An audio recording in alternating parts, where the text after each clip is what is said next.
Olá, meus amados irmãos, graça e paz.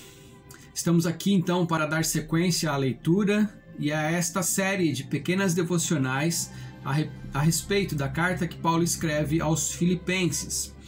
Hoje nós leremos os versículos 19 e 20 do capítulo 1, onde Paulo diz assim: Porque estou certo de que isto mesmo, pela vossa súplica e pela provisão do Espírito de Jesus Cristo, me redundará em libertação, segundo a minha ardente expectativa e esperança de que em nada serei envergonhado.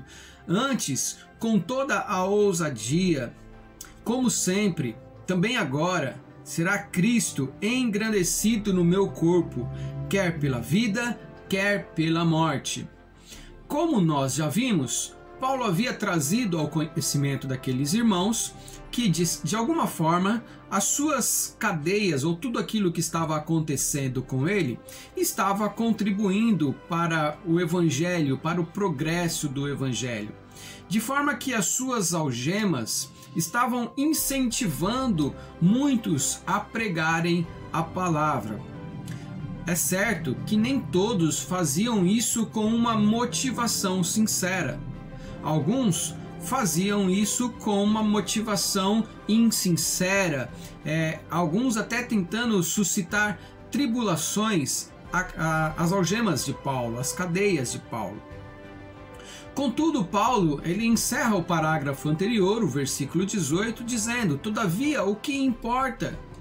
Uma vez que Cristo está sendo de algum modo pregado, anunciado, então, quer assim ou de outra forma, eu me regozijo. Sim, sempre me regozijarei. E agora Paulo ele traz um outro cenário para nós.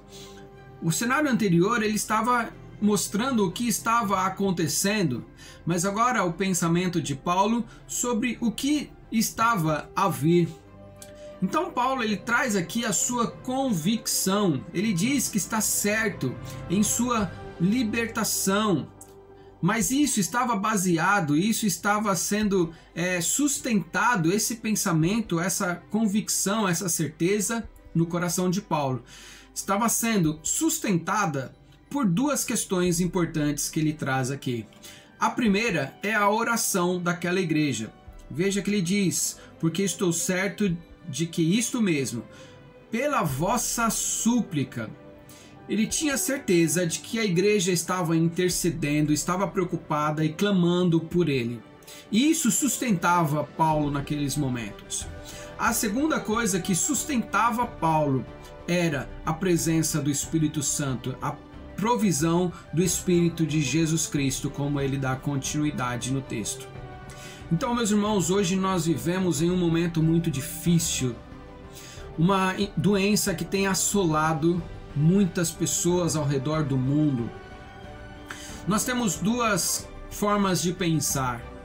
Nós podemos entrar em desespero, nós podemos criar uma preocupação exagerada pelo futuro, entrar em uma crise de ansiedade, ou nós podemos crer em Jesus Cristo. Podemos crer no Deus da provisão. Podemos crer que o Evangelho de alguma forma está sendo proclamado. E isso é o que Paulo se alegra, se regozija. Então aqui, meus irmãos, eu quero trazer essa mensagem para você. Primeiro, que nós devemos orar uns pelos outros. E que nós devemos crer na presença do Espírito Santo em nossas vidas. Ele que é o nosso consolo, que jamais nos deixará e nos abandonará. Ele estará sempre presente em nossa vida. Paulo nos mostra que as circunstâncias, que os motivos que alegrava o coração dele não estava preso a situações do mundo atual, mas ele estava convicto da sua libertação, tanto pela sua libertação das suas algemas ali, a sua expectativa de encontrar novamente com aqueles irmãos, mas acima de tudo, pela salvação em Cristo Jesus, o nosso Senhor.